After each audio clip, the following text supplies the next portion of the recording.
po mga ka-workers, magandang araw po sa inyo. So dito tayo sa ating site, mayroon naman tayong bagong project ngayon. Salamat na Lord, nabigyan tayo ng bagong project. So ayan po mga ka-workers, yung lote dito ay naka-slope. Yan kita nyo na sa baba na yan ay yun yung road right of way. So ang kanyang sukat ng kanyang lote dito is 375 square meter. So ang gawin lang natin ng bahay niya, ang kanyang floor area is 151 square meter yung kanyang bahay. So ayan, so palagi lang kayong magsubaybay po mga ka-workers sa ating YouTube channel. At sa mga baguhan na nanonood, huwag niyong kalimutan na mag-subscribe para updated po kayo sa ating YouTube channel. At shout out po sa mga supporters ko dyan. Palagi lang kayong pagsubaybay sa ating YouTube channel para may update po kayo mga ka-workers. So ayan, naman pamamahagi sa inyo kung ano ang ating gagawin dito. Kasi nakaslope yung ating lote. So bali dito, ile-level natin yung ating lupa dito para makatayo tayo ng bahay dito sa itaas. So bali dito, doon sa baba ay maglagay tayo ng daanan ng kanyang sasakyan at dito ipapark yung kanyang sasakyan doon.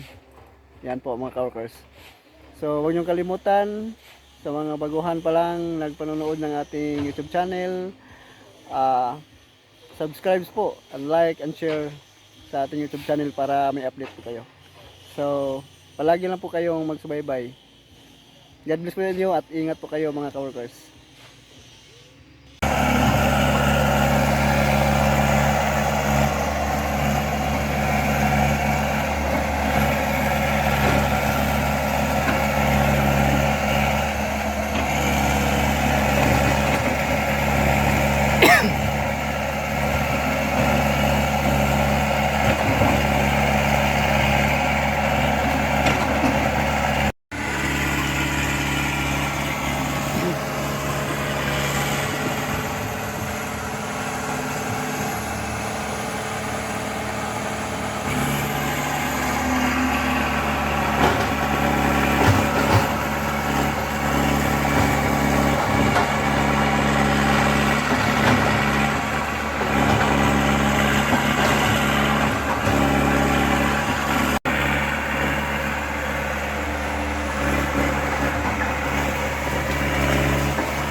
So ito na mga ka-workers, ito na yung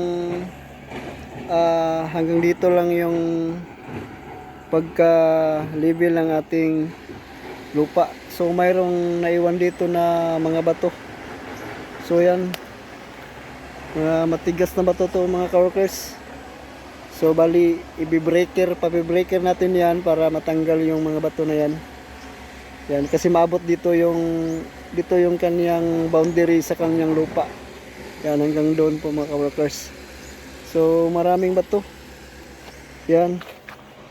So i-breaker yan para tanggalin natin to para mapantay yung lupa dito mga ka-workers.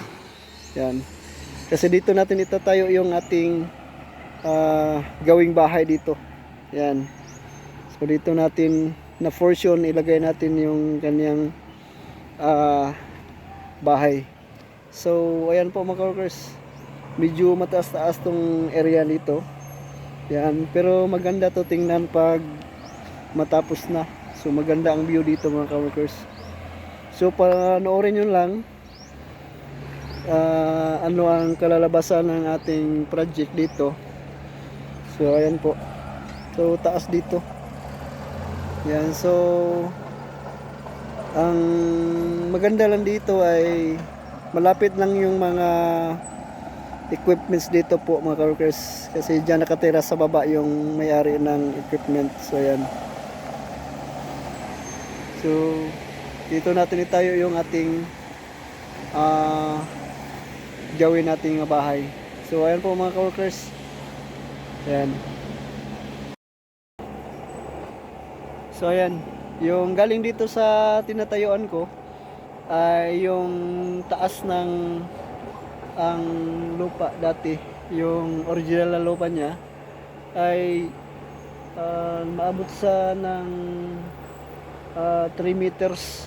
Yan, galing sa taas at dito sa baba. So ayan po yung nakuha na lupa.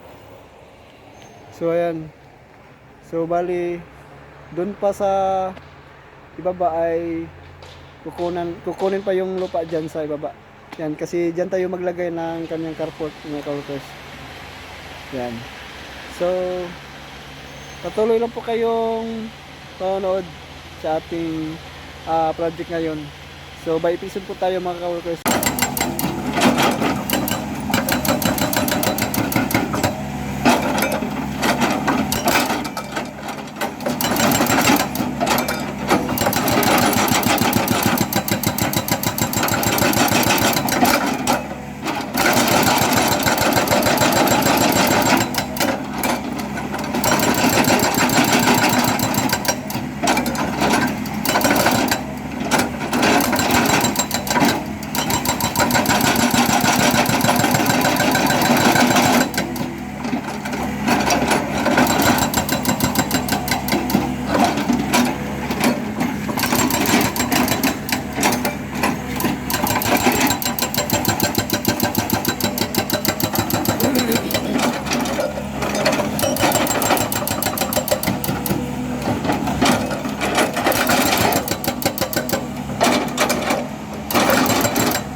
So, ayan.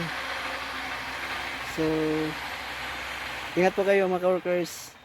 God bless.